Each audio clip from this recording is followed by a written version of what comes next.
عايز اقول لكم ان ايران ضربت دلوقتي على اللي ما يتسموش 40 صاروخ، وال 40 صاروخ كلهم نزلوا كلهم عند اللي ما يتسموش. السؤال بقى اللي الناس كتير بتساله، كملوا معايا عشان في احداث كتير هنحكيها في الفيديو ده، احداث مهمه، بس ما تنسوش ان انتوا عاملين لايك وشير في الفيديو ده وكومنت برايك. احنا ليه بقى كدول عربيه وما نتحدش كلنا ونقف وقفه رجاله ونخلص على اللي ما يتسموش؟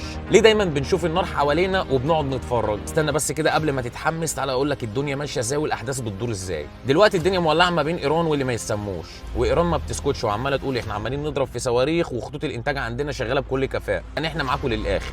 وفي المقابل ضغط وتحركات وتحالفات من الجانب الثاني. تعالوا بقى لما اقول لكم اصل المشكله دي ايه. الموضوع مش خناقه يومين، ده تراكم سنين قديمه. اول سبب الخوف من القوه النوويه. ايران عندها برنامج نووي واللي ما يتسموش خايفين من البرنامج ده. ايران لو وصلت بقى للسلاح النووي ده هيغير موازين القوه في المنطقه. السلاح النووي ده معناه انه ده سلاح قوي هيمنع الضغط عليها بكل سهوله، هيبقى ردع وسلاح قوي جدا ما يخليش اي دوله تعرف تقرب منها. ثاني سبب النفوذ الاقليمي. ايران عندها تاثير قوي جدا في سوريا والعراق ولبنان، طبعا اليمن، وده بيخليها لاعب رئيسي في المنطقه. اللي ما يتسموش شايفين النفوذ بتاع ايران ده بيقرب الخطر منهم، هدد بقى توازن القوه. ثالث سبب بقى الوجود العسكري في الخليج، في قواعد عسكريه امريكيه قريبه جدا من ايران، فايران بقى شايفه التواجد ده انه حصار غير مباشر، واللي ما يتسموش شايفينه حمايه لمصالحهم، وبالتالي التوتر دايم ما بينهم، وده بيخلي اي شراره صغيره ان هي تكبر بسرعه. مضيق هرمز بقى ودي الورقه الاقوى لايران، ده ممر ضيق جدا وصغير ما بين ايران وسلطنه عمان، يمثل بس حوالي خمس تجاره النفط العالميه اللي بتعدي منهم، وده بيكون حوالي من 16 مليون برميل ل 20 مليون برميل نفط في اليوم. ده غير كمان الغاز الطبيعي. اللي حصل بقى الفتره اللي فاتت ان الحرس الثوري الايراني اعلن سيطرته بالكامل على المضيق،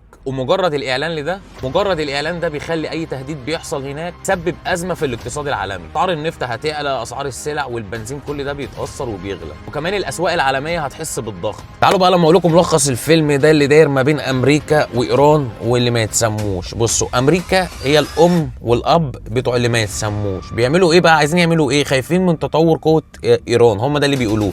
فبيقولوا ان هم بيمتلكوا السلاح النووي، فاحنا بنحافظ على مصالحنا، فاحنا رايحين نكبس على نفسهم حفاظا على مصالحنا، وكل الكلام ده طبعا كده. انما الحقيقه ايه بقى؟ ان من الاخر كده ايران عندها 208 مليار برميل نفط، ده بيخليها في المرتبه الثالثه كاكبر احتياطي نفط في العالم.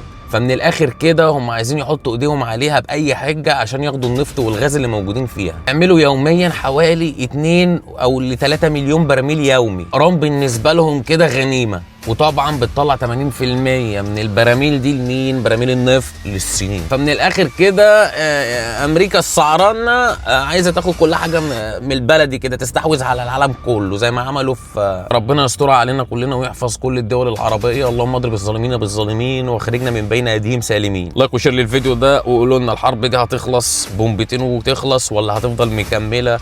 بس انا اقول لكم على حاجه يا جماعه، انا عايز اقول لكم ان الارض بتتهيأ ليوم القيامه. اقسم بالله كل الاحداث دي القرآن ذكرها تقريبا بسبب الحروب دي بدايه حرب عالميه ثالثه، وهنرجع زي ما قرآننا قال زمن الرمح والحصينه والخيول. يعني الاحداث باينه. يلا بقى نجاوب على السؤال ليه كلنا كعرب ما نتحدش ونخلص على اللي ما يتسموش. العالم النهارده ما بقاش يتحارب بالسيوف ولا حتى بعدد الجنود، احنا في عصر التكنولوجيا النوويه والاقمار الصناعيه وكمان الحروب السيبرانيه. في دول كتير زي اللي ما يتسموش عندهم قنبله نوويه وسلاح نووي. لو حسوا بقى باي تهديد مننا كعرب مش هيترددوا في ثانيه يا جماعه ان هم يدوسوا على الزرار. وده بقى معناه ايه؟ معناه ان الكوكب ده هينتهي، الكوكب كله مش احنا كعرب بس. اغلب بقى الدول العربيه بتعتمد في تسليحها وتطوير جيشها على استيراد القطع والتكنولوجيا بتاعت السلاح من الخارج، من الدول اللي هم ما يتسموش اللي انت عايز تخلص عليهم. فانت بقى لو دخلت مع الناس دي في حرب فانت بتقطع مصدر سلاحك اللي بيجي لك من الدول دي. تاني حاجه الكارثه الاقتصاديه. الاقتصاد العالمي دلوقتي يا جماعه بقى عامل زي شبكه العنكبوت، كله مربوط بكله.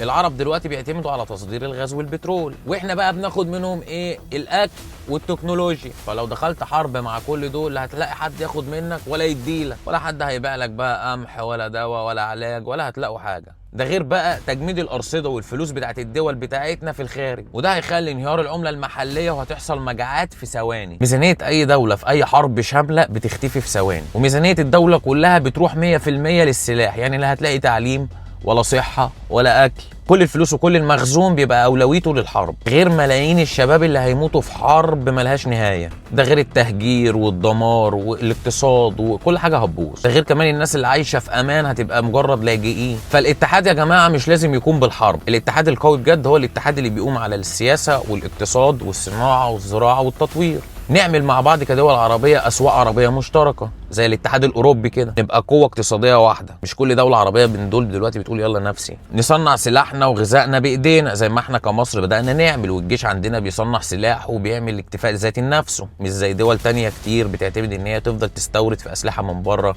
العلم والابتكار هو اللي بيخلي اي دوله ان هي تسيطر على العالم، زي مثلا الصين وامريكا واليابان. الحمد لله احنا في تطور كبير جدا، حفظ الله مصر وجيش مصر وشعب مصر، والحمد لله مصر هتفضل امنه. ما تنسوش تعملوا لايك وشير للفيديو ده، واتمنى يكون حاولت افيدكم باي معلومه.